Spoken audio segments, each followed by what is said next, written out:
Hey, Cornerstone family, we are in the last week of our 21-day fast. And as I've mentioned from the pulpit, this is the time when you start thinking about what it is the Lord has done in your life and what you want to take with you once you get done with the fast. Today, I'm here with our new worship pastor, Pastor Heather Wallace, and bless her heart, her first day on the job was January 7th when we started our fast.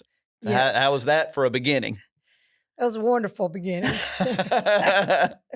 Well, just for a minute, because this is a little bit of a get to know you time for our church as well. Just tell us a little bit about your family, your kids' names, ages, all of that. I mean, we've all seen them, got a beautiful family. Just help everybody get to know them a little bit. Sure. Well, my husband's name is Cedric, and we've been married for almost 20 years. This year will be 20 years. And our oldest daughter is Jalea. She goes by Gigi. She's 17. She'll be 18 in 2 weeks. Then Maya, she's 13. Zamora, she's 11.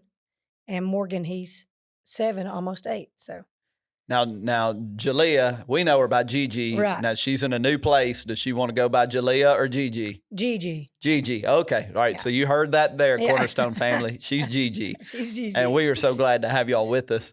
Well, as we've talked about the fast, we've talked about the discipline and the sacrifice that's involved, but obviously you go on a fast because you want to see some personal transformation. There's some things that you want to see the Lord do in your life. And we were talking before we started recording about, I believe, Psalm 86 and some of the wording in that I think is very applicable to a fast and what we hope to get out of it. Would you just share a little bit about what we talked about? Sure. Psalm 86, verse 11 says, "Teach me your ways, O Lord, that I may live according to your truth. Grant me purity of heart so that I may honor you." And in the NIV version, it says, "Give me an undivided heart."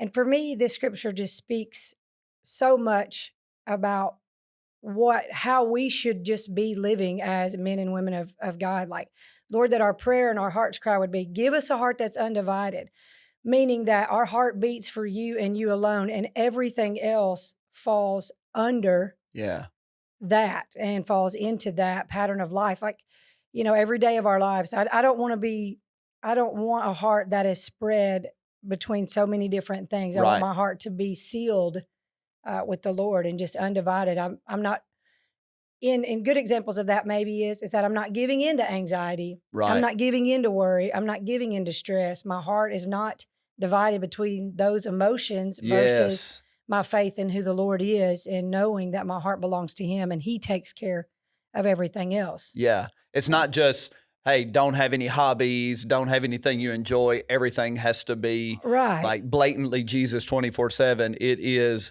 that my heart is focused on him and everything in my life is filtered through that undivided heart. Like everything has to come into alignment with that heart. Yes. What do you think a fast does, or how does a fast help us to develop that heart that's undivided?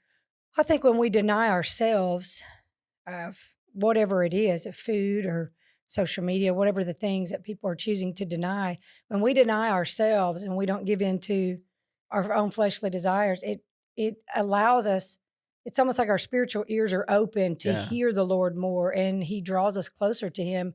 And we find new ways to fall in love with the Lord. And it's almost like it just awakens a hunger for him in a new and a fresh way. It's, sometimes you can find yourself in these just routines and rituals out of religious obligation. But when you fast and you deny yourself, it's just like there's this hunger that the Lord brings. Right. And in that desperation of the flesh, the Lord fulfills you with his spirit. Yes. I've heard it explained this way. If you're going down the road, your spouse is in the passenger seat and you have the radio blasting, and you're trying to hear what they're saying. There's so much noise, it's hard to have a decent conversation and discern. And so you have to turn the radio down if you're going to have good dialogue. And I've heard it said that a fast in many ways is like that. You're turning down noise in certain areas of your life so that you can hear him. And maybe sometimes what he speaks is, hey, this is an area where you're a little divided. Oh, most definitely.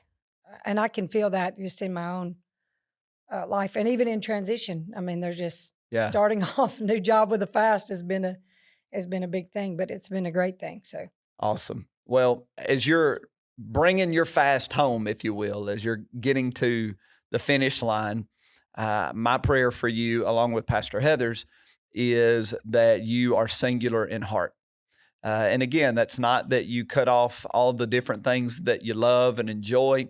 It is that everything you love and enjoy gets in alignment yes, under a heart that is fully and completely committed to the Lord.